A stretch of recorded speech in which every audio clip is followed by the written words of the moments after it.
दोस्तों, आप लोगों ने इस मुद्दे पर बहुत सारा वीडियो देख लिया होगा कि आखिर एसएससी के छात्र और शिक्षक इतने बड़े लेवल पर आंदोलन क्यों कर रहे हैं, आखिर उनको लाठियां क्यों मारी जा रही है, वो किस चीज की मांग कर रहे हैं। इसका दोस्तों एक बहुत ही सरल, सटीक और प्रामाणिक वीडियो लेकर आया हूं ग्रोक एआई के माध्यम से। आप लोगों को ये बताने वाला हूं कि आखिर एसएससी के शिक्षक और छात्र क्यों आंदोलन कर रहे हैं, उनकी क्या मांगे हैं, एसएससी ने ऐसा क्या गुनाह कर दिया है जिसको लेकर इतने बड़े लेवल पर आंदोलन किया जा रहा है। आज दोस्तों इसी वीडियो को हम लोग देखेंगे बहुत ही सरल, सटीक तरीके से। वीडियो को पूरा देखिएगा। तो चलते हम लोग इस वीडियो का एक छोटा सा इंट्रोडक्शन देख लेते हैं, उसके बाद स्टेप बाय स्टेप मैं आपको समझाता चला जाऊंगा, सारी बातें आपको समझ में आ जाएंगी। तो चलिए देखते हैं। कर्मचारी चयन आयोग यानी एसएससी के छात्रों और शिक्षकों द्वारा 2025 में किए जा रहे आंदोलन का मुख्य कारण एसएससी की परीक्षा प्रक्रिया में बार बार होने वाली अनियमितताएं, तकनीकी खामियां और प्रशासनिक लापरवाही है। ये आंदोलन विशेष रूप से 31 जुलाई 2025 को दिल्ली में दिल्ली चलो प्रदर्शन के दौरान उभरे कई गंभीर मुद्दों को लेकर है। निम्नलिखित बिंदु इस आंदोलन के कारणों को विस्तार रूप से स्पष्ट करते हैं। चलते हम लोग देखते हैं। एसएससी की चयन पोस्ट फेज 13 परीक्षा यानी 24 जुलाई से 1 अगस्त 2025 तक सहित कई परीक्षाएं अचानक रद्द कर दी गई, जिसके कारण हजारों अभ्यर्थियों को परेशानी हुई। कई अभ्यर्थियों ने लंबी दूरी तय की और यात्रा व आवास पर खर्च किया, लेकिन बिना पूर्व सूचना के परीक्षा रद्द होने से उनकी मेहनत और पैसा बर्बाद हुआ। रद्द करने के कारणों में प्रशासनिक समस्याएं और तकनीकी खामियां बताई गई, लेकिन अभ्यर्थियों को समय पर सूचित नहीं किया गया। परीक्षा केंद्रों पर तकनीकी समस्याएं जैसे सिस्टम क्रैश, माउस न चलना और सर्वर की दिक्कतें आम थी। कुछ केंद्रों पर बुनियादी सुविधाएं जैसे पंखे, कुर्सियां और कार्यशील कंप्यूटर तक नहीं थे। कई अभ्यर्थियों को उनके निवास से 500 से 1000 किलोमीटर दूर परीक्षा केंद्र आवंटित किए गए, जिससे आर्थिक और मानसिक बोझ बढ़ा।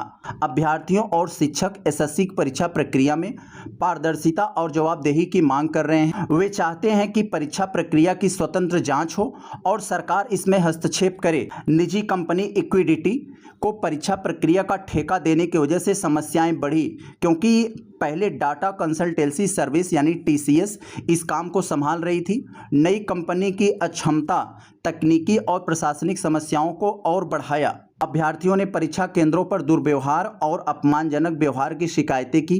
कुछ मामलों में अभ्यर्थियों को बिना कारण के केंद्रों से बाहर निकाला गया या अपमानित किया गया।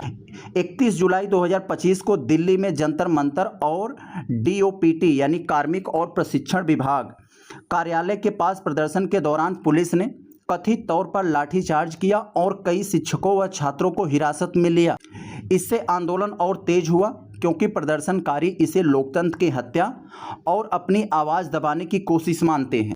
सोशल मीडिया पर वायरल वीडियो ने दिव्यांग अभ्यर्थियों और शिक्षकों पर भी लाठीचार्ज की घटनाएं देखी गई, जिससे जनता में आक्रोश बढ़ा। एसएससी की तैयारी कराने वाले शिक्षक भी इस आंदोलन में शामिल हैं, क्योंकि वे अपने छात्रों के भविष्य को लेकर चिंतित हैं। शिक्षकों का कहना है कि बार बार होने वाली इन खामियों से छात्रों का भविष्य अंधकारमय होता जा रहा है।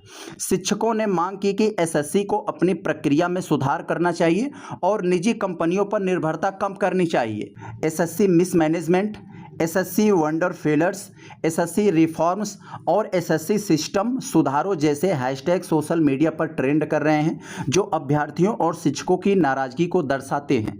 कई अभ्यर्थियों ने अपनी कहानियां साझा की, जिसमें आर्थिक नुकसान, मानसिक तनाव और खोए हुए अवसरों का जिक्र है। यह पहली बार नहीं है जब एसएससी को लेकर प्रदर्शन हुए। 2018 में भी पेपर लीक के कारण बड़े पैमाने पर विरोध प्रदर्शन हुए थे, जिसके बाद सीबीआई जांच का आदेश दिया गया था, लेकिन समस्याएं पूरी तरह से हल नहीं हुई। पश्चिम बंगाल में 2016 की एसएससी भर्ती प्रक्रिया को सुप्रीम कोर्ट ने दागी करार देते हुए 26,000 शिक्षकों की नौकरियां रद्द कर दी थी, जिसके बाद वहां भी विरोध प्रदर्शन हुए।